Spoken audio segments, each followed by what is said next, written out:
नमस्कार, सुप्रभात, good morning दोस्तों। कैसे हैं आप लोग? उम्मीद करते हैं आप लोग बहुत अच्छे होंगे।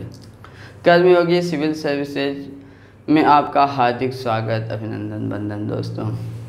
आज 21 जून अंतर्राष्ट्रीय योगा दिवस की आप लोगों को हार्दिक शुभकामना। आप लोग स्वस्थ रहें, समृद्ध रहें, अच्छे रहें, घरों में रहें।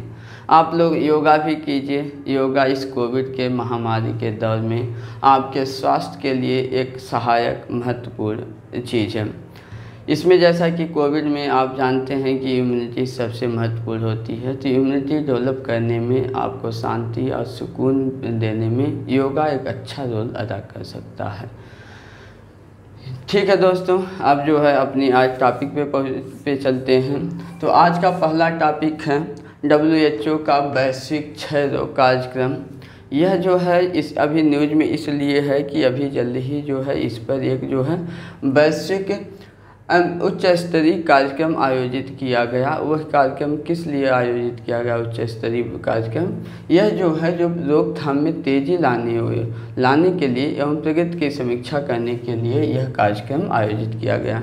उद्देश्य जो है वैश्विक टीबी उन्मूलन का 2030 है, लेकिन अभी जो है उसमें रोकथाम में तेज़ी लाने के लिए 2022 निर्धारित किया गया है दोस्तों।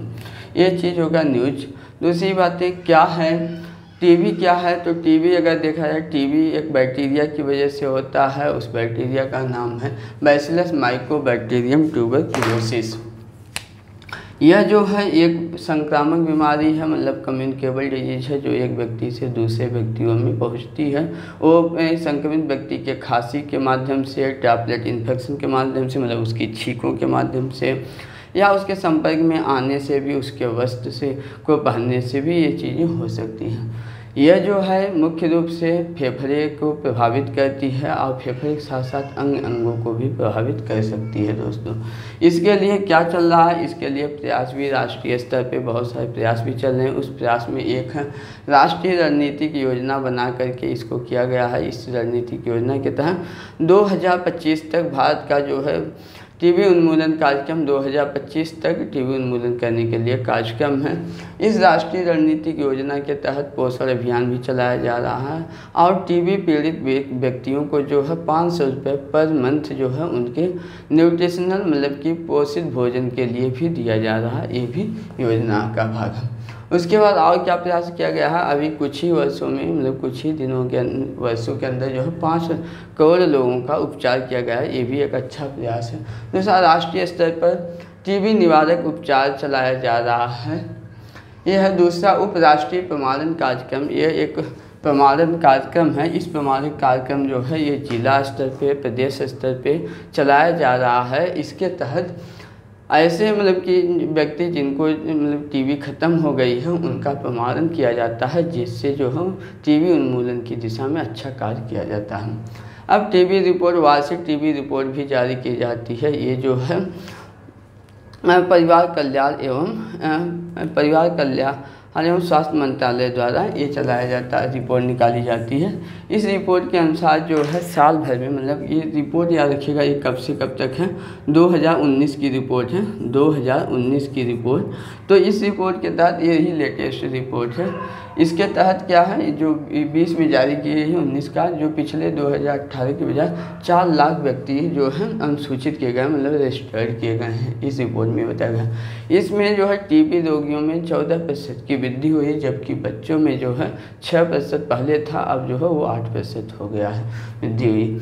इस HIV का देखा गया है, जो भी टीबी पीड़ित व्यक्ति हैं उनमें जो है HIV पॉजिटिव भी मिलता है। वह जो है पहले 67% था, मतलब 2018 तक 67 था, 18 से 19 में वो जो है 81% हो गया टीबी पर HIV पॉजिटिव टीबी व्यक्ति मिले, टीबी रोगी मिले। ठीक। उसके बाद इसमें एक अच्छी चीज़ें मिली हैं कि उपचार जो है, उपचार की दर जो है 12% की दर से इसमें वृद्धि हुई है। ये एक अच्छा संकेत है दोस्तों। उसके बाद अगला टॉपिक पे चलते हैं। तो अगला टॉपिक लोक लेखा समिति है, पब्लिक अकाउंट कमेटी बोलते हैं। ये जो है न्यूज़ में क्यों है? न्यूज़ में इसलिए है कि इसने जो है अगले वर्ष के लिए अपना एजेंडा तैयार कर लिया, वार्षिक एजेंडा तैयार कर लिया। याद रखिएगा, इस एजेंडे में एक्चुअल में होता क्या है, यह लोक लेखा समिति प्रतिवर्ष गठित की जाती है, जिसका कार्यकाल 1 वर्ष होता है और यह गठित होने से पूर्व जो है अपने एजेंडा तय करती है कि वो किन किन बातों पर, किन किन मुद्दों पर दोस्तों वो जो है बात या विचार विमर्श करेगी। तो उसमें जो है ये तय कर ली है, इसने जो है वैक्सीन उत्पादन और वैक्सीन के वितरण को इस एजेंडे में शामिल नहीं किया गया। याद रखिएगा, इसको जो वैक्सीन उत्पादन और उसका वितरण शामिल नहीं किया गया। क्यों नहीं शामिल किया गया? क्योंकि इस पर जो है आम सहमति नहीं बन पाई है। एक बात और, इसमें जो है पब्लिक अकाउंट कमेटी या लोक लेखा समिति जिन विषयों पे वो बातचीत करती है, विमर्श करती है, उस विषय पे आम सहमति बनना आवश्यक है। अगर आम सहमति नहीं बनती है तो ऐसे विषय इसके एजेंडे में शामिल नहीं किए जाते हैं, इसलिए इस विषय को शामिल नहीं किया गया।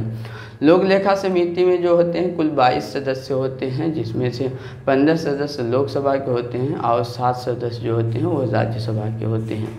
ये वार्षिक होती है, इनका कार्यकाल 1 साल होता है।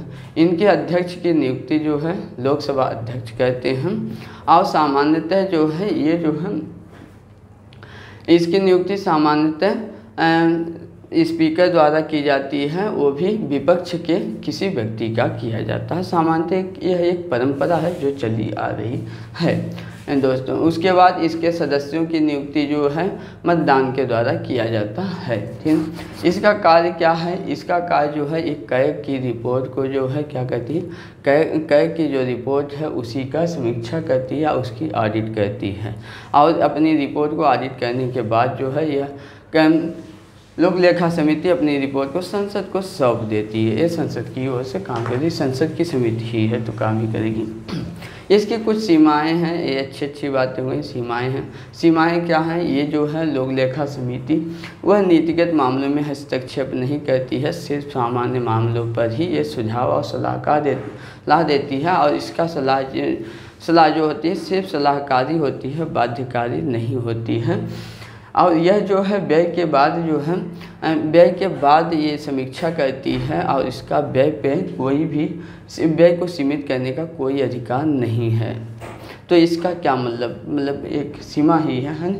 यह जो है दिन प्रतिदिन के कामों पर जो है वो दिन प्रतिदिन के जो प्रशासनिक मामले होते हैं उसमें कोई हस्तक्षेप नहीं करती है। सामान्यतः इसके जो सुझाव और सलाह होती हैं वो जो है विभागों के द्वारा क्या कर दिए जाते हैं, विभागों के द्वारा नज़रअंदाज कर दिए जाते हैं, मानते ही नहीं हैं इन चीज़ों को, है ना। और ये जो है इसका जो है विभागों के ऊपर जो व्यय होता है उस पर रोकने का कोई अधिकार नहीं है। तो ये होगा लोक लेखा समिति, इसकी समितियाँ, ये चीज़ें हो गई लोग। अगला टॉपिक है दोस्तों अंतर्देशीय पोत विधेयक। क्या है अंतर्देशीय पोत विधेयक?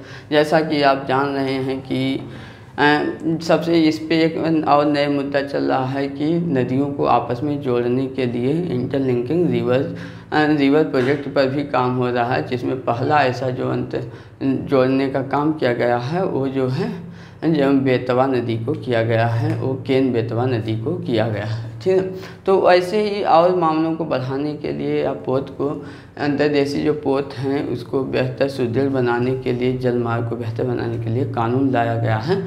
अभी लाया तो नहीं गया है, लेकिन अभी जो है न्यूज़ में ये है कि केंद्रीय मंत्रिमंडल ने जो है नए कानून लाने के लिए अंतर्देशीय पोत विधेयक लाने के लिए अपनी मंजूरी दे दी है।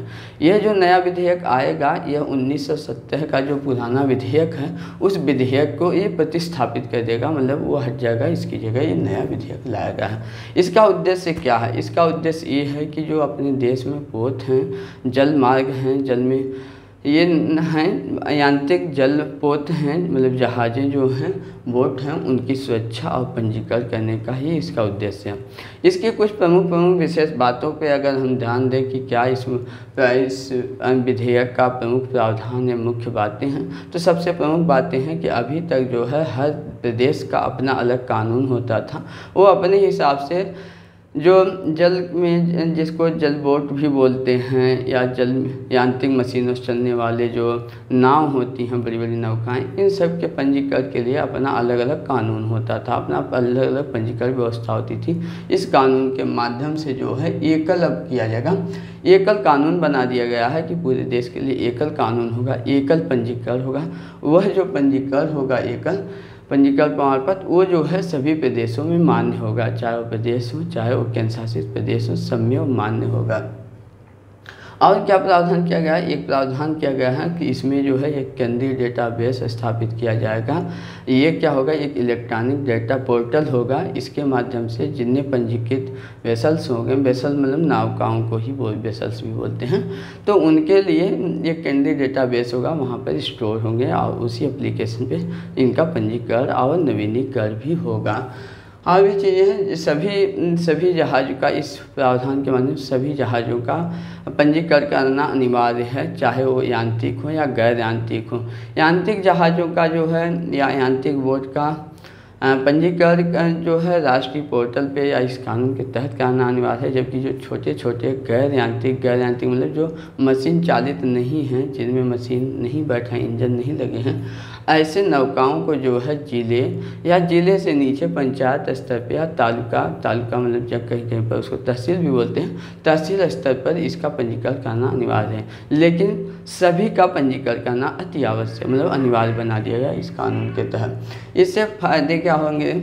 पहली बात है, ये जो देसी हैं मतलब कि जल मार्ग होता है वो ज़्यादा किफ़ायती होता है, वो जलवायु अनुकूल होता है। ये जो होता है एक सबसे अच्छी बात है, ये ईंधन किफ़ायती होता है, ईंधन सबसे कम से कम यूज होता है। ये इसके फ़ायदे हो गए। अगर इसका थोड़ा सा नुकसान की बातें किया जाए तो इसमें जो जलीय जैव विविधता है इस पर दुष्प्रभाव आता है, और जो जल में रहने वाले जीव जंतु उनके लिए थोड़ी सी दिक्कत है, और इकोलॉजिकली भी बोलते हैं बर्डन पड़ता है, पारिस्थितिकी भी दुष्प्रभाव पड़ते हैं। ये थोड़े से इसके कुछ डिसएडवांटेज हैं। और भी ये देखा जाए, अगर वर्तमान हालात देखा जाए तो अभी भारत में जो है 14,500 वर्ग किलोमीटर का क्षेत्रफल में जो है नौकाएँ या नौवहन संचालित हैं। उसके अंतर्गत बैकवाटर नहर नदी सब शामिल हैं। इनको लेकर के इतना ही है दोस्तों। इसके बाद अगर देखा जाए तो ये चीज़ें जो हैं अभी तक पूरे देश भर में 111 जो हैं राष्ट्रीय जलमार्ग को मंजूरी दे दी गई है। इसमें एक चीज़ है, इसका जो विकास किया जा रहा है जलमार्गों का, वो जो है जलमार्ग विकास परियोजना के माध्यम से किया जा रहा है। ये परियोजना है और इसको जो इस परियोजना को लागू करती है वो एजेंसी है भारतीय अंतर्देशीय जलमार्ग प्राधिकरण। ये भारतीय अंतर्देशीय जलमार्ग प्राधिकरण ही क्या करती है, इनको संचालित करती है। विश्व बैंक की सहायता से जो है जलमार्ग विकास परियोजना अच्छे लेवल में काम कर रही है, जिसमें आप देख रहे हैं एक मल्टी मॉडल सबसे अच्छा विकसित किया गया है। वो जो है वाराणसी से लेकर हुगली तक का है, जो आप सुने होंगे। तो ये हो गया दोस्तों हमारा अंतर्देशीय पोत विधेयक। नेक्स्ट अब हम टॉपिक पे चलते हैं। वो टॉपिक है गहरा समुद्र अभियान। एक गहरा समुद्र अभियान या डीप ओशन मिशन क्या है, ये थोड़ा सा इम्पॉर्टेंट है, इसको आप लोग समझिएगा, क्योंकि ये जो है 1985 के बाद ही से शुरू हुआ है और तभी से जो है अंतर्राष्ट्रीय संस्था जो है WHO की अंतर्राष्ट्रीय संस्था है, जो डीप ओशियन मतलब कि ओशियन बेड अथॉरिटी है। ये जो है नैरोबी में इसका हेडक्वार्टर है दोस्तों। उसने जो है भारत को जो है 75,000 वर्ग किलोमीटर के क्षेत्रफल को जो है ये मंजूरी दिया था कि जिसके तहत भारत जो है वहाँ पर पॉलीमेटेलिक नोड्यूल्स का खनन कर सकता है। पॉलीमेटेलिक नोड्यूल्स क्या है दोस्तों? ये पॉलीमेटेलिक नोड्यूल्स एक प्रकार का जो है पदार्थ होता है जो सामान्यतः आलू के आकार का छिद्रित दिखता है। ये क्या हो सकता है? ये लोहा है, लोहा, निकिल, कापर ऐसी बहुत सारी चीज़ें, निकल तो तांबा, शीशा, मोलिब्डेनम, बर्नियम और टाइटेनियम जैसे बहुत सारे मेटेलिक पदार्थों के पाए जाते हैं। सामान्यतः इनको जो है मैगजीन भी बोलते हैं। ये इनको क्या बोलते हैं? मैगजीन नोड्यूल्स भी बोलते हैं।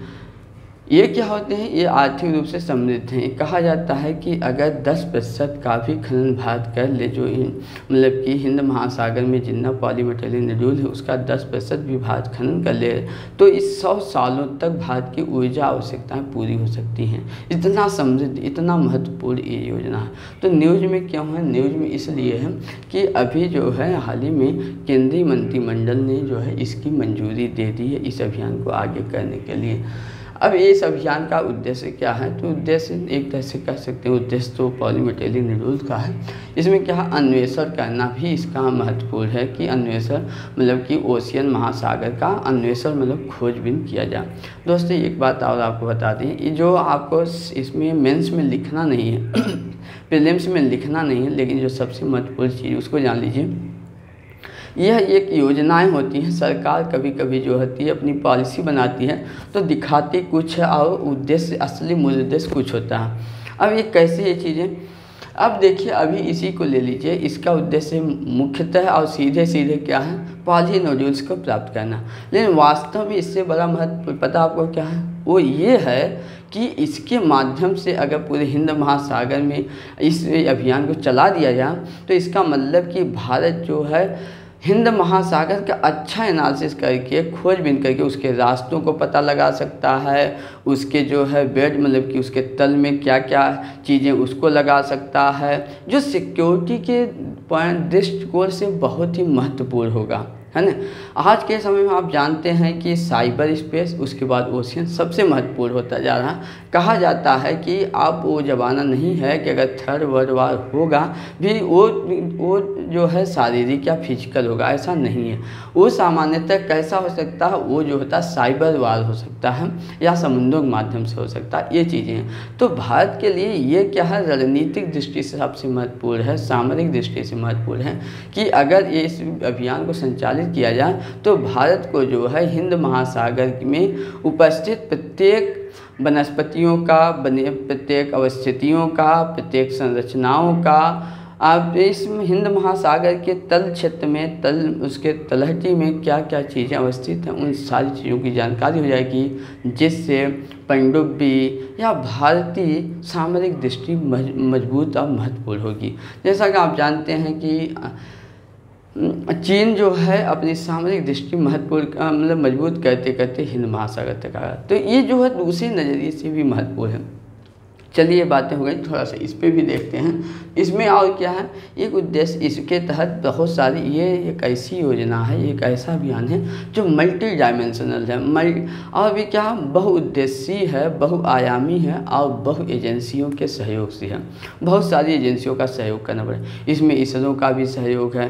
सबसे याद रखिएगा इसका नोडल एजेंसी तो वो पृथ्वी विज्ञान मंत्रालय है, लेकिन ये इसरो के सहायता से IMD जो होता है ये तो आता पृथ्वी विज्ञान मंत्रालय के ही तहत। IMD मतलब इंडियन मेट्रोलॉजिकल डिपार्टमेंट वो आता, लेकिन उसके भी सहयोग से ये संचालित किया जाएगा, ठीक है दोस्तों।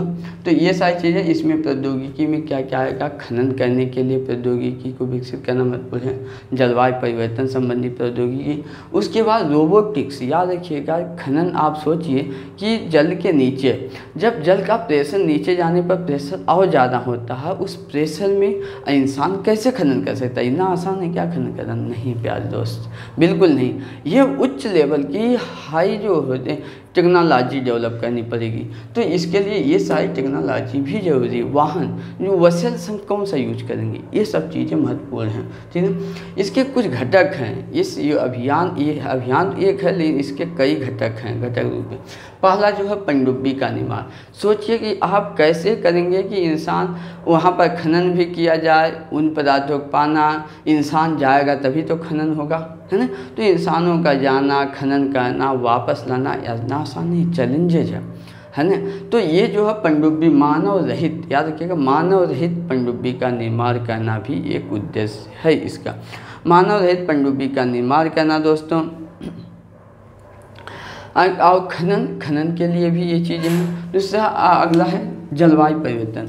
जलवायु परिवर्तन के लिए अब जो आप जानते हैं कि ये जो समुद्र हमारे हैं, समुद्र जलवायु परिवर्तन में महत्वपूर्ण भूमिका निभाते हैं। जलवायु परिवर्तन के लिए चाहे वर्षा हो या सूखा हो, इसका सीधा सीधा संबंध किससे है? जलवायु परिवर्तन से है। और ये जलवायु परिवर्तन समुद्रों से संबंधित है। चक्रवातों का आना, अभी आप देखें अम्फान आया था, कुछ दिन पहले आया था, ताउते आया था, है ना। तो ऐसे जो तरह तरह के आते हैं जो आज इसकी तीव्रता और इनकी जो प्रभाविता और इनकी आवृत्ति, तीनों चीज़ें जो बढ़ गई हैं, ये सब चीज़ें किससे संबंधित हैं? इस ओशियन से, महासागरों सीधे सीधे संबंधित हैं। इसलिए इस अभियान के साथ साथ जलवायु परिवर्तन का अध्ययन करना, उनके लिए तकनीकी विकसित करना भी महत्वपूर्ण है।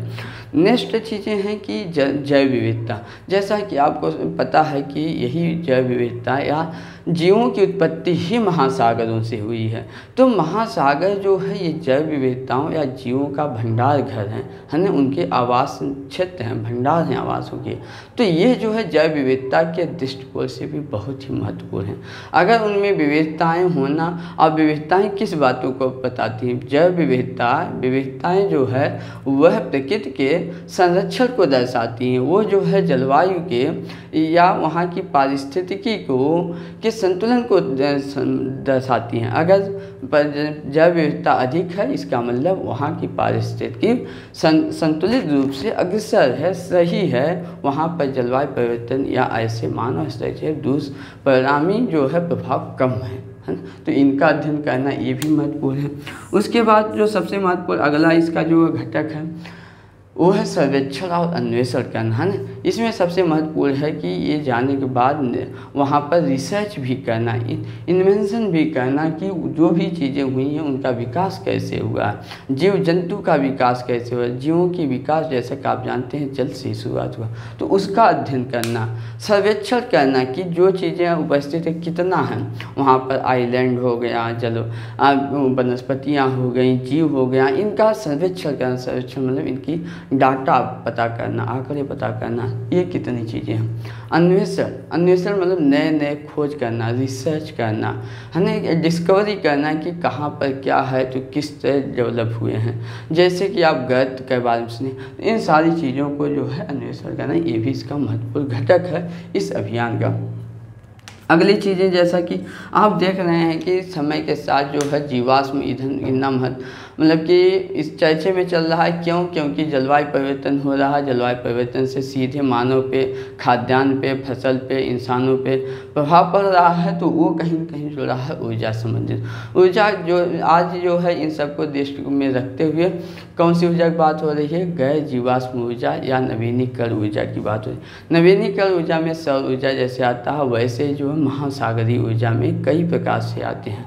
महासागरीय ज्वारीय ऊर्जा, फिर महासागरीय तरंग ऊर्जा। तो इस सब आधार पे तो ऊर्जा का अध्ययन करना कि महासागरों की जो तरंग चलती है, अगर उस आधार पर भी हम ऊर्जा प्राप्त कर सकते हैं। महासागर में जो दाबों का अंतर है, ऊपर कम दाब है और सागर के निचले भाग में ज़्यादा दाब है, तो इस दाबांतर के कारण भी ऊर्जा प्राप्त करने की संभावनाओं पर खोज करना इसका क्या है? एक घटक है दोस्तों। अगले बात है इसका मीठा जल के मामले में जैसा कि देख रहे हैं जल की समस्या सबसे विकट होती जा रही है। ग्राउंड वाटर जल धीरे धीरे कहाँ होता जा रहा है? नीचे होता जा रहा है। और जो ग्राउंड वाटर जल है वो भी क्या हो रहा है? दिनों दिन प्रदूषित होता जा रहा है। एक सबसे बड़ा चैलेंज है मीठा जल। जैसा कि अगर आप न्यूज़ में होंगे तो 2018 में देख रहे होंगे प्रधानमंत्री नरेंद्र मोदी जब इजराइल की यात्रा पर गए थे तो कितना खुश हुए थे। इजराइल के मीठा जल, समुद्रों से मीठा जल प्राप्त करने की तकनीकी पे जो वाहन था उस पर भी बैठे थे। और वहाँ इजराइल के राष्ट्रपति ने प्रधानमंत्री से नरेंद्र मोदी को क्या दिया था? एक वही गिफ्ट भी किया था, है ना। तो ये है मीठा जल और मीठा जल की तकनीकी कितना महत्वपूर्ण है, आप ऐसे भी समझ सकते हैं। तो इनकी संभावनाओं पे भी पता लगाना, डिसैलिनेशन प्लांट भी बोलते हैं उसको, तो इन सब पे पता लगाना। अगला है समुद्री स्टेशन। ये भी वैज्ञानिकों ने इस अभियान का एक हिस्सा है कि इसके तहत एक क्या किया जाए? समुद्र में ही स्टेशन स्थापित कर दिया जाए जिससे रिसर्च और खोज अन्वेषण करना आसान हो सके। वहाँ पर अगर समुद्र में ही रहेगा तो बार बार जाने की समस्या से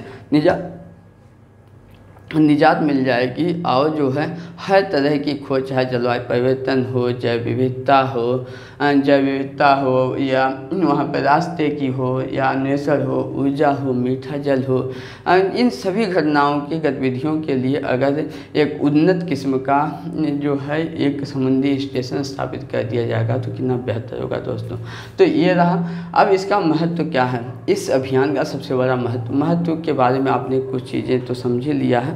हमने जो बताया है दोस्तों कि ये क्या इससे महत्व क्या होगा, इस अन्वेषण से एक चीज़ और पता चल सकती है कि 75,000 वर्ग किलोमीटर क्षेत्र में भारत का अच्छा अन्वेषण होगा। तो इस क्षेत्र में पूरी भारत की जानकारी हो जाएगी, जो सामरिक दृष्टिकोण से उस ऊर्जा के दृष्टिकोण से भी महत्वपूर्ण होगी और उस क्षेत्र में शांति सुरक्षा को स्थापित करने में भी महत्वपूर्ण होगा, है ना दोस्तों। तो ये महत्व हो गया। और भी क्या महत्व है, और जो है भारत का जो विशेष आर्थिक क्षेत्र है और महासागरीय जो विशेष आर्थिक क्षेत्र वाला जोन रहता है, जो 200 नॉटिकल मील तक बोला जाता है सागर से, मतलब कि भारत के तटीय रेखा से, वहाँ से ये विशेष आर्थिक क्षेत्र में भी अच्छी जानकारी रहेगी तो भारत की सुरक्षा, सीमाओं की सुरक्षा और शांति में महत्वपूर्ण योगदान होगा। ये भी है। दूसरी चीज़ें, इस अन्वेषण से जो है महासागरीय शेल्फ जिसको बोलते हैं या महासागरीय ढाल होती हैं, उनका अच्छा अध्ययन हो जाएगा, जिसमें कि आप जानते हैं कि इस महासागरीय ढालों में ही या शेल्फ में ही आयल मिलते हैं, तेल मिलते हैं या अन्य ऐसे महत्वपूर्ण चीज़ें हैं इसी क्षेत्र में मिलती हैं। तो इसमें भी अच्छा अनुमान, अच्छी चीज़ें हैं, ठीक है। ये चीज़ें हो गई दोस्तों। दूसरी बात, इससे जो है भारत की, अगर इस अभियान के माध्यम से भारत जो समुद्र क्षेत्र में संसाधन हैं उनका जो है उन संसाधनों का दोहन करने की क्षमता भारत की बढ़ेगी, वृद्धि होगी इस क्षेत्र के माध्यम से दोस्तों, ठीक है। अगला, तो ये चीज़ें, अगर ये चीज़ें हो गई, अगर और चीज़ें, ठीक दोस्तों। तो ये हुआ, मतलब कि इसका महत्व हो गया, ये घटक हो गए, ये चीज़ें क्या हैं, इन चीज़ों को आप ध्यान से देखें। आईएएस में दोस्तों एक बात और ध्यान रखिएगा, आईएएस में अक्सर ऐसे सवाल पूछते हैं। आप जो है इन समय हमारे करंट अफेयर की पीडीएफ जो है जरूर डाउनलोड कर लिया करिए। ये पीडीएफ जो है आपको हमारे यूट्यूब के चैनल के डिस्क्रिप्शन बॉक्स में भी इसका लिंक मिल जाएगा, वहाँ से आप डाउनलोड कर सकते हैं। आप जो है हमारे यूट्यूब, हमारे व्हाट्सएप ऐप से भी जुड़ करके वहाँ से भी प्राप्त कर सकते हैं। आप हमारे जो है कर्मयोगी सिविल सर्विसेज के टेलीग्राम चैनल से भी जुड़ करके वहाँ से भी प्राप्त कर सकते हैं। दोस्तों, आपकी सुविधा के लिए, आपकी आसानी के लिए, आपके बेहतर कंटेंट तैयार करने के लिए हमारी टीम बहुत ही मेहनत से काम करती है। आप इसकी पीडीएफ पढ़िए, पीडीएफ के इसकी वैल्यू, इसकी प्रभावता, इसका एक फैक्ट देखिए, आपके मेंस में, प्रीलिम्स में कितने महत्वपूर्ण एकदम सीधे सीधे मिलते हुए सवालों से हम उठाते हैं दोस्तों। आप कहीं कोई रिसोर्स उठा लीजिए, आप द हिंदू उठा लीजिए, दैनिक जागरण उठा लीजिए, इंडियन एक्सप्रेस उठा लीजिए, पीआईबी उठा लीजिए, किसी मिनिस्ट्री की जो है सीधे उसका करंट में जो न्यूज़ में है उसको उठा लीजिए। हम हर चीज़ों से अपडेट करते हैं। शायद ही कोई ऐसा न्यूज़ होता होगा जो छूटता होगा। अगर कुछ चीज़ें छूट जाती हैं तो हमारे टीम के सदस्य जो है आशु जी आपको प्रीलिम्स के पॉइंट ऑफ व्यू से उस छोटे छोटे फैक्ट्स को, तथ्य को बहुत ही सरल भाषा में आसानी से आपको समझाते हैं, बताते हैं, शार्ट करके, जो आप एक एक लाइन में पढ़ करके अच्छे अंक उठा सकते हैं। और जो बड़े ऐसी टॉपिक हम आपको समझाते हैं, इसलिए दोनों लोग पूरी हमारी टीम मिल करके कोई भी टॉपिक छूटने नहीं देते हैं दोस्तों। आपकी सुविधा के लिए बहुत अच्छी तरह से हम नोट्स बनाते हैं, बिल्कुल पॉइंट टू पॉइंट। उसमें भी हम क्या कहते हैं, जो महत्वपूर्ण चीज़ फैक्ट होते हैं उसको हम बोल्ड कर देते हैं, जिससे आपको रिवीजन करने में बहुत ही मदद होगी। आप हमारे नोट्स को एक बार पढ़ने के बाद जो है दोबारा आप आसानी से रिवाइज करने में महत्वपूर्ण होगा। हम जो महीने के लास्ट में इसका कंपाइलेशन भी देते हैं दोस्तों। तो ये चीज़ें हो गई। इसको थोड़ा सा अगर हम इंटरलिंक करा दें तो ये समझ लीजिए, ये देख लीजिए कि हर साल आईएएस और पीसीएस जो है दोनों इस सवाल, एक वैश्विक अंतर्राष्ट्रीय संस्थाओं से संबंधित सवाल पूछता है।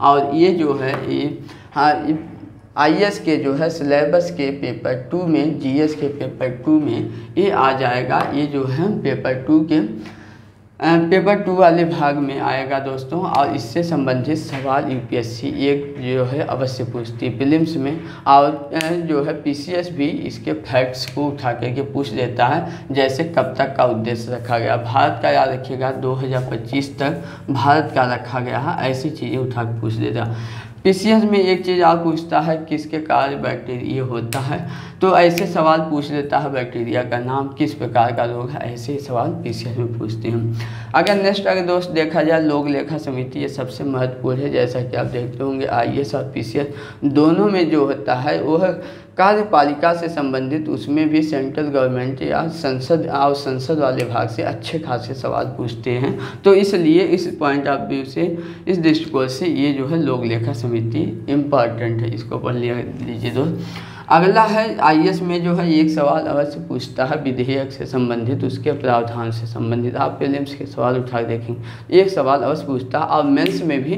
जो लेटेस्ट में कोई ऐसा विधेयक आया होता है उससे संबंधित सवाल पूछता है। इस दृष्टिकोण से ये विधेयक महत्वपूर्ण है। अगला अगर देखा जाए तो अभियान से संबंधित या ऐसे अंतर्राष्ट्रीय या सामरिक महत्व के अभियान से संबंधित आईएएस में एक सवाल अवश्य पूछता है। इस दृष्टिकोण से आप इसको देख सकते हैं। ये जो है आपके आईएएस के जीएस के पेपर 3 में अच्छा खासा, उससे आप इसमें इंटरलिंक कर सकते हैं। तो ये रहा दोस्तों आज का हमारा करंट अफेयर। उम्मीद करते हैं आपको अच्छा लगा होगा दोस्तों।